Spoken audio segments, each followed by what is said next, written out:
medium here, so let's see how this actually works out. So, good to see everybody. It's Jennifer with Figured Out. So I'm in my office. I'm joining you today from my office. This is where all the magic happens. As you can see, big blank wall behind me, whiteboards, and my favorite chair. Super comfortable. So I wanted to do this session tonight because I asked people if they had any particular questions, and I got a ton. So I thought it'd be fun to talk to everybody, make it fun and interactive, because you know what they used to say in school, if you have the question, you should ask it, because likely other people have that question too. So if it looks like I'm looking off into two different cameras, it's because I am. I've got my phone here for Instagram and then my laptop here for Facebook, because that is how tech challenged I am. I'm like, I can't figure out how to go live on two platforms. So we're just going to use two devices. So hopefully everybody's doing well. 7 o'clock. And yeah. So Sabrina, Maya, Patrick, what are y'all doing right now besides watching me? I know Sabrina was working with a tape measure, getting ready for the transformation challenge. Yeah, that's going to kick off next week. I just realized I set the first date for Easter, probably not the smartest thing. So I'm going to be a little flexible with the start date. So if some folks are ready to start April 1st, great. But if we need to have some time to ingest some calories, eat those last few bunny ears, then you have a few minutes to do that too. Good job, Sabrina. 7 days, right? So yeah, well, I'll tell you a little bit of background about me. So if you're tuning in right now and you're not sure what Figured Out is, or you just know I'm your friend Jennifer and you have no idea what I'm doing, but as you know, recently I have, well, I've been doing Figured Out for a while on the side, my side hustle, but recently really decided to commit to it full time. So I do coach at Orange Theory Fitness. Shout out to OTF East Lansing and Ann Arbor, because I'm there a couple times a week at least. Till Friday. Anyway, but really my full-time job is as an entrepreneur in fitness. And so actually one of my first questions that I got was, what exactly is online coaching? Because I think it gets a little bit of a bad rap from folks, but my vision for Figured Out was, I used to train people in a gym, and I trained people when Paul and I, my husband and I, had our own fitness studio. But online coaching seems to be the best of both worlds, because one of the limiting factors when you train people in a gym is that their time and scheduling. So it's like, okay, I have X amount of hours where I can physically be at this place, and then that other person who's usually busy and doing 1,700 other things, they are like, all right, well, I have these many hours, and trying to connect that and only seeing someone once a week, it really wasn't that effective. So I really loved online coaching. I used an online coach for a while. Hey, Curbs. Hey, Andre. Anyway, I used an online coach for a while, and it was great because I had a plan that was specific to me. I was held accountable. And so that's what I wanted to do with Figured Out. I wanted the opportunity to work with as many people as possible and do it in a way that was tailored to them, that holds them accountable, and where we can still check in. So I'm able to work with so many more people and help so many more people reach their goals. But it's also a lot more affordable, because I'm not sure about you, where gyms where you are, but it can cost thousands and thousands of dollars for training. And, I felt like, well, that's kind of cost prohibitive. So if a lot of people want training, and there's certainly a lot of people who need help with their fitness and nutrition goals, then I wanted to make it affordable, accessible, and then also tailor-made to them.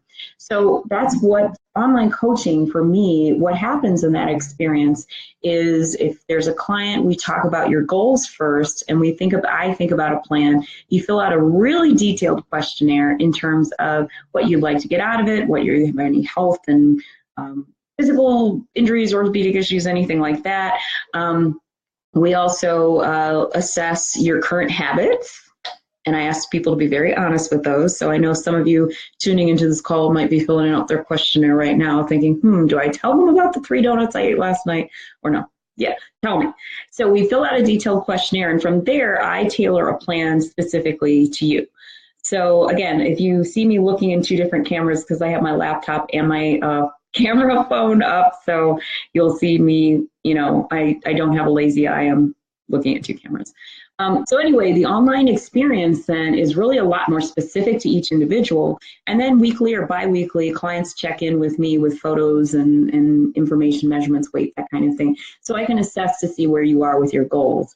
And then I can tailor something, I can tweak something. And that's what that online experience is. So again, you get a more focused program, you get a tailor-made program, and you are able to work one-on-one. It's a lot more economically convenient for you and for members. So I really enjoy doing it. Shout out to all my Figured Out clients. You guys are awesome. Anybody who's worked with me in the past or present, I see Kirby and Brooke. Hi there, ladies. Definitely some past, current Figured Out clients of mine. So really enjoy working with folks. You get to know people on such a much deeper level, and you don't just stand there over their shoulder like, okay, 2 more. So hopefully people who have worked with me enjoy the online experience, but that was one of the first questions. What is online coaching? So basically it's everything except me standing with you and then some. So if you're not sure where to start, if you are a beginner and you're like, how do I learn how to weight train without someone physically there? Definitely talk to me and I will make sure you know how to do it. So I definitely provide a lot more instruction. If you're a newbie, if it's your first time, there's a lot of video links. I'm putting together more exercises so that you can refer back to them. So there's a lot of good stuff going with online coaching. So this is your question and answer session, and I have at least 10 or so questions submitted by other people, but if you have any questions, please feel free to ask me. Anybody? Anybody? Otherwise, I'm just going to go into my list. I had a great question after one of my meal planning videos about how do you add flavor without using fat or sodium. And I thought that was a great question because if you have any dietary restrictions or special diet, or you're trying to lose weight and dieting down, then it is really important to know how to make food really flavorful and taste good without using a lot of our traditional stuff like butter and lots of salt all the time. Although I do consume salt, and that's good for me for what I'm doing. But anyway, and one of my responses to that, one of the ways that I have really added a ton of flavor lately is with fresh herbs. So I'm one of those people, and most of us really, not only is it flavor and mouthfeel, but our noses through smell, you get a lot of that, the experience of eating really good food. So one of my favorite herbs to work with is fresh basil. If you've ever walked by the supermarket and just like to the fresh herb section and they have the living basil that you can actually plant and just peel leaves off of, it is the most refreshing, delicious, wonderful taste ever. And just adding a few leaves or chop it up or shred it into any kind of meats or turkey or vegetables or a salad, it just, oh my gosh, it's so delicious. Combine that with tomatoes. So I put tomato and basil with pretty much everything. So my breakfast this week has been, I have 2 hard-boiled eggs kind of mashed up with tomato, basil, and oregano, and I put it on a Ezekiel bread English muffin. Oh, it's so delicious, you guys. You have to try that. It's really, really filling, and it's, you know, Chef Boyardee, Jennifer. So herbs is great. Fresh salsa is great. How far in advance should you prep? 4 to 5 days. Good question, Kirby. Sorry, I'm tilting my head to read. I'll answer that question next, Kirbs. How about that? Yeah, another thing that I like to cook with is fresh salsa, or salsa in general. I'm a big fan of Jack's Special Salsa.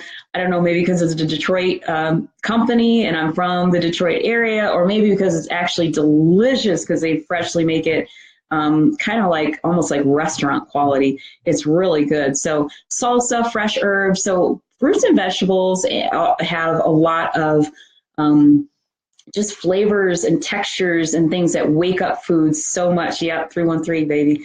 That wake up food so much. So if you're not using salt or fat or that kind of stuff, really try some fresh herbs and fresh vegetables. Onions are great. So if you like onions, green onions, red onions, peppers, jalapenos, anything with spice in it. I love spicy. So putting things together with spices are really great. Kirby asked a question, how far in advance should I prep meals? I find that by the 4 to 5 day mark, I'm assuming stuff doesn't taste too great. what are some healthy foods that have longevity? That is a great question. So I'll talk about a little bit of my background. I'm a food science nerd. That was my undergraduate degree in college. And so interestingly enough, I like to pair foods with things that are acidic because they're natural preservatives. So acidic foods like tomatoes or onions or something like that usually have kind of a preservative effect to it. But there are certainly foods that just don't keep. So when I plan my menus, the other thing I like to think about is if they keep well, and then after 4 or 5 days, will I be bored with it? So a couple of options, Kirby. One, you can split your menu so you don't necessarily have to prep 7 meals. Maybe you do 3 and 3. I know a lot of people who do 2 meal preps a week, and they really enjoy doing the 2 meal preps. So that's one thing. The other thing is pairing it with something acidic or separating the food. So there's certain foods that do well with each other. So if you've ever seen like fruits and vegetables, they need certain, I'll say breathing or something like that. They need certain oxygen exchange. I don't want to get into all this like nerdy stuff.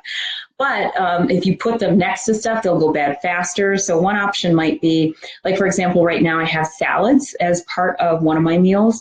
And so I have all the lettuce and the cabbagey, salady stuff in a container. And then when it comes time to add some of the other fixins that I add to it, then I combine them later so it doesn't get soggy or anything like that. So we can talk more in detail about that. Things that freeze well or that keep well, egg muffin cups, if you've ever tried that. So I used to take those on business trips because I could freeze them and they kept well in the hotel refrigerator.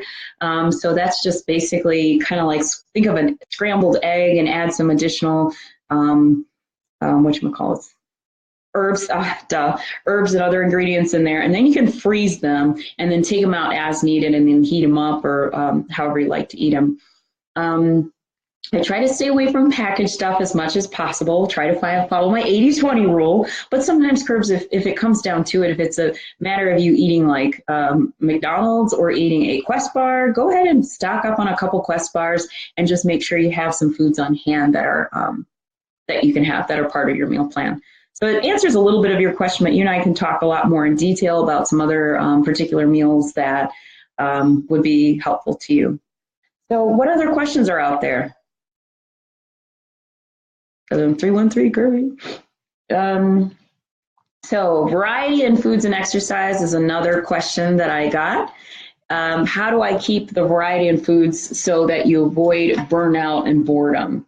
And then someone said exercise as well.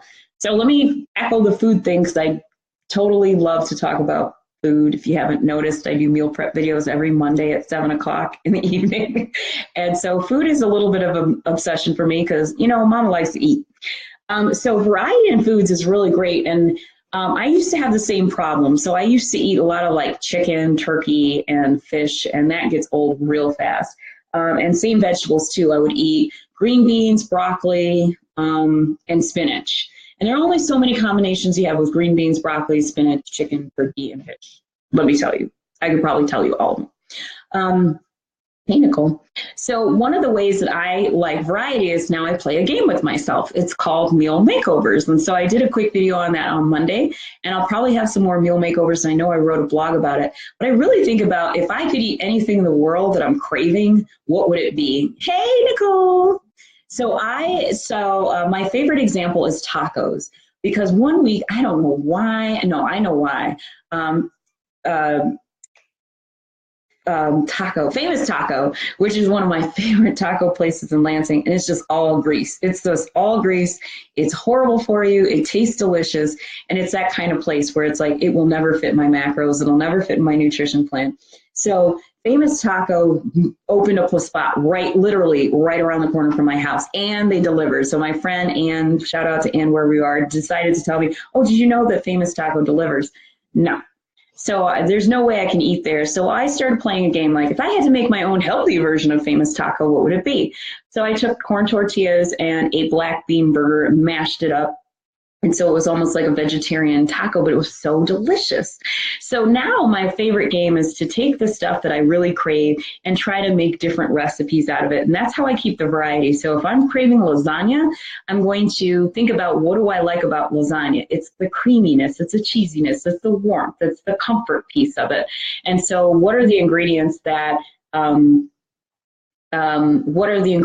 really make me feel those things that are within my macros? So for lasagna, I used turkey. I used ground turkey. I used a Laughing Cow cheese wedge, which if you are dieting, that's one of the things that might be your good friend. It's only 35 calories. A Laughing Cow cheese wedge. I used tomatoes, basil, lots of herbs, and then mixed it up. So there's no pasta in it. There's not a lot of oil or grease in it, but it has that same flavor and mouthfeel and really great taste of lasagna. So the other day I showed how to make a cheesecake substitute. And what is it about cheesecake? It's that creamy, sweet kind of thing. So we mixed plain Greek yogurt, which is nice and thick, with a scoop of protein, which is sweet, but also adds protein to it and vanilla flavor, and then added fresh fruit. So with those ingredients, the kids scarfed down my little fake cheesecake in like 5 seconds flat. But that's one way you can keep variety. So really think about all the fun foods that you would normally eat, and then try to transform them. And I can always help you figure out how to do that. So that was a great question on how to have variety in foods. I see a couple more people joined us. Hey, Jackie and Jenny, nice to see y'all. And Paul's texting me as we're doing this live, and I'm just going to ignore you, but love you. So we're I'm answering some of your questions. So Paul says he should be working, but he's watching this. Well, don't tell your employer. The question I answered was about how to keep variety in foods. The other question was about how to avoid burnout and keep variety in exercise in your exercise program. Awesome question, because honestly, how many of us start working out and then end up doing the same thing every day? You have no idea, okay, 15 years ago, I did 30 minutes on a 5% incline on this treadmill, and 15 years later, I'm still doing the same 30 minutes. So there are definitely ways to switch up your exercise. First, from a muscle growth and weight loss perspective, there's something called periodization, where as trainers, if we're putting together plans for our clients, you won't just do the same thing for 8 months in a row. You might have similar principles, similar exercises, but we can vary things such as volume or rep count or sets or how we put things together or how we combine particular exercises. I'm also a huge fan of thinking about, I call it knowing your angles. So you can work a muscle like the shoulder, and there are 3 parts of the shoulder, but there are lots of exercise to work each part of the shoulder. So you don't always have to do lateral raises every single day. If you want to work your deltoids, you might use cable raises, you might use overhead presses, you might use dumbbells. There's a whole huge library of exercises you can do that hit similar muscle groups. So you can change up your actual exercises themselves and think about the different muscles that they hit, or you can also periodize your workout so you're making sure you're not doing the exact same thing every single day. Hi, Brooke. Uh-oh. Is Paul in trouble? So yeah, those are some of the questions that I got. Anybody else have any questions online? Otherwise, I can keep going through the list of folks who wanted to send me some questions in advance. Well, I don't like dead air, so I'm going to keep talking. If you guys have a question, just pop one into the comment box. My friend Jody sent a question, and she's a mom, has 2 little ones, or medium, I'll say medium-sized ones, little ones. Nutritious meals for kids. So I know Jody eats really well, is really concerned about health. She works out all the time, and but she also travels quite a bit and is a busy mom entrepreneur. And she's got 2 little ones. So they have lots of fruits and vegetables around the house, but her question was more about protein and something easy and quick for the kids. So since Jody's got toddlers, one of my suggestions for anybody with kids or kids who are old enough to kind of speak their mind and tell us what they want, give them choices and ask them what some of their favorite foods are. And again, you could do the meal makeover thing. So let's say kids like pizza. Well, you can make shredded chicken on top of the pizza, or you can make your own pizzas where they're using, and then you only give them limited choices. So that you don't give them the world, you give them, okay, you're going to either have chicken on your pizza or ground beef on your pizza. And that's one way to get protein in. If they like chicken nuggets, instead of having the breaded fast food chicken nuggets, you can make your own, or there are places nowadays that do chicken nuggets without breading and salt and breading and salt and frying them. So fish nuggets, or, make stories up about the food. And a lot of times kids just like being creative, or if they'll say something like, I don't like shrimp, so don't call it shrimp, call it, oh, this is, chicken junior. And I've seen that work, because a lot of kids have heard about stuff, or have heard adults say, I don't like, and fill in the blank. And then roast splits. Oh, I'll get that in a second. Oh, it's not old news. Anyway, so I would say call it something different, give kids options, but only a few options. So you make sure, okay, your option is 1 or 2, so that they're not asking for 18 different things. And again, have fun with it, and get them engaged. So Nicole asked the question, lots of research suggesting bro splits are old news. And so Nicole, I'm assuming when you say bro splits, you're talking about, okay, today's chest day, tomorrow's leg day, and there's arm day. Just give me a thumbs up if that's what you mean. Chicken Junior. So I'm going to assume that that's what she means, and I'll start to answer that question. So, I mean, first of all, there's a lot of research about a lot of things, and I think there are lots of ways, thank you, okay, lots of ways to skin a cat. I really think how you put together your workouts really depend on your goals. So I, as a figure competitor, I do a body part split, but I'm trying to develop certain body parts in a particular way. I can certainly do more compound lifts. I can do upper-lower splits. I can do push-pulls. But yeah, there are lots of ways to work out. For most people, just simply committing to a workout routine, whatever it is going to be great. If you're trying to lose weight, lifting weights, developing muscle, progressive overload, those things are great, and there are multiple ways to get it done. So, I really think it depends. I know that if you're thinking about for yourself, I mean, there's certainly lots of different ways. I know you're working out at Orange Theory, which is great, because Orange Theory has a lot of different ways that they put together the weight floor and the routines, and that's especially designed to keep your use a lot of different modalities. So I like that, especially if you're already into that workout routine. If you've never lifted, there are a lot of different basic lifts that you could do, just basic compound lifts that you can do that really will help jumpstart your body or get you those newbie gains or newbie losses if you're trying to lose weight. But I think there's a time and place for bro splits, and it really depends on what your goals are. So I'm not a big fan of saying all or nothing, like this is good or this is bad, because it's really, the answer is always, it depends. It depends on your goals. It depends if you're a beginner. It depends if you're advanced. It depends if you are doing other things. So I really do think it depends, and I hope I answered your question. There's another. Okay, good question, Kirby. When you began your journey, what are some of the things that you did to stay mentally motivated? Did you feel, sorry, if you see me doing this, it's because my phone is upside down and I'm reading. Did you feel, or did you ever have days when you feel like you can't push through? What do you do? Oh, yes, all the time. So I was having such a great talk with my business coach. So shout out to Carrie Northington Fitness and Nutrition in Arizona. She is my business coach and helps me get figured out to all of you. But we had this very conversation that when you really want to do something, there are absolutely days where you totally don't want to do it. And that's when discipline kicks in. So it's not, we always talk about motivation, and motivation, see you Friday too, Nicole. Motivation is great, but it's not the thing that lasts. So I don't know if Brooke is still on, but Brooke, as an athlete, understands that there are some days that you just don't want to freaking do it. You don't want to get up. You don't want to work out. You want to sleep all day. And that's when discipline comes in. And discipline is just a collection of habits that you're going to do no matter what.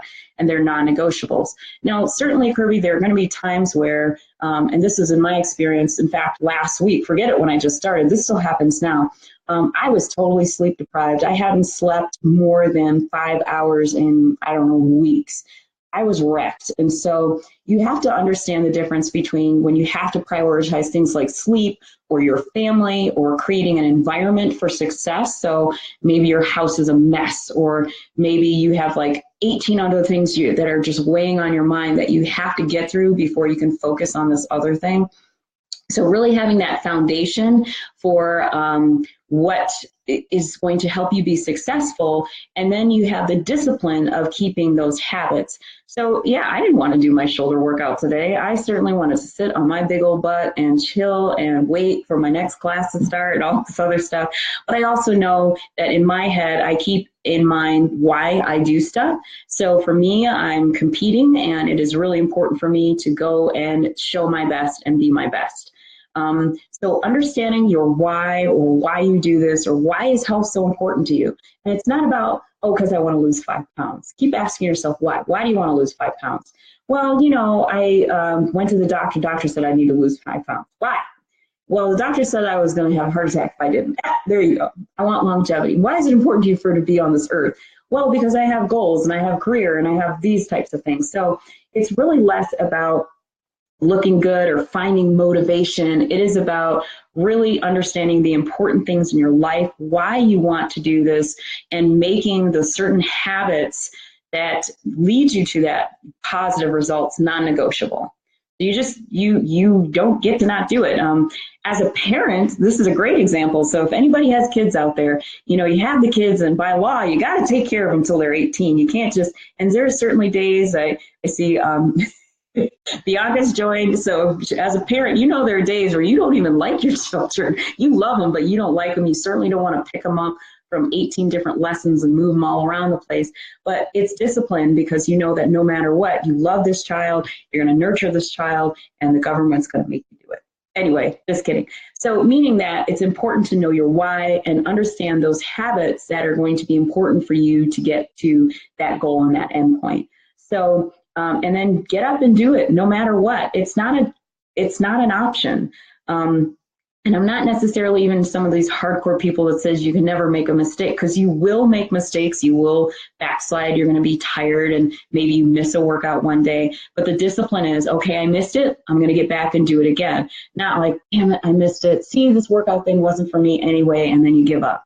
So it's all about discipline and really less about motivation. But really an understanding the why. Why is it so important for you to work towards this goal? So hopefully I answered that, Kirby. It was long-winded. Anybody else have any great questions? I have a whole list here, but definitely want to see. I see Paige join us. Hey, Paige. If you guys didn't know Paige, she's just like the cutest figure competitor ever. Her first show was last season at, was it the Westerns, Paige? And she just killed it.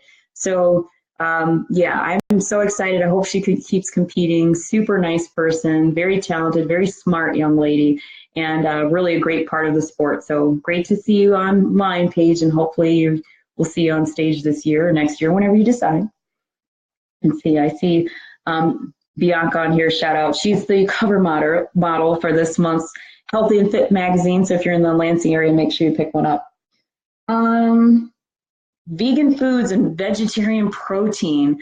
Great questions, guys.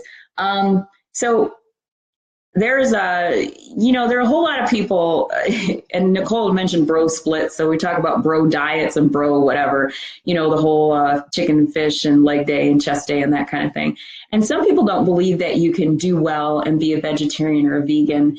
I don't believe that. I have a really good friend, competitor, Akima Cordrington, and if you she won the overall bikini for the Natural Northern USA's last fall, and she's vegan, and oh my gosh, her physique is bad as hell. So shout out to Akima, because she just killed it. And I believe Teresa Moore, and I'm gonna acknowledge her because she is another bikini competitor, overall champion, who's also a vegan, and I know she's done some videos for NPC News Online. And she was great because I reached out to her. She put together a vegan protein guide, which sometimes I use for my vegan and vegetarian clients. So there are lots of different opportunities these days to get your protein through different options. Now, you do have to think about getting all your essential amino acids. You have to think about different sources. You might think about protein absorption rates, those types of things. But there is certainly a wide variety of foods that you can eat and still be vegan and still compete. Or even if you're not a competitor, get plenty of protein. You just have to think about it, just like anything else. I mean, there are plenty of people who aren't vegan who don't get enough protein. So I don't really think being a vegan or vegetarian limits you from getting the type of nutrition that you need. I do think that in our world, if you head to a restaurant or something like that, unless it's a specialty restaurant, that's a little bit more difficult, but you just have to be thoughtful of it. So for those who are vegan who work with me, they typically have a fairly good understanding what access they have to protein sources. But for those who are struggling a little bit, or we have some non-vegetarians and vegans who prefer to eat less animal protein. And when I have that, I actually use Teresa's guide that she gave me to give folks ideas, and also good brands, and also think about recipes for you to make on your own, so you're not relying on pre-processed foods, even vegan foods or vegetarian foods, to get your protein. I think that's important. Again, I always follow that 80-20 rule: 80% whole non-processed foods, 20% cookie. So great question. All right. Any other questions from the peanut gallery? You see me dance. All right. I think I answered a lot of the questions I got in advance, and it looks like the battery on my phone is dying.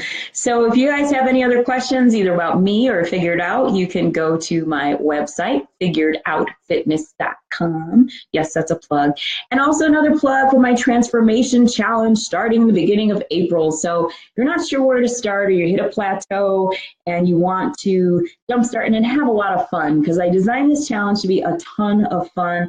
So you have some workouts, you'll be introduced to some new types of ways to work out, in addition to having your own personalized nutrition plan.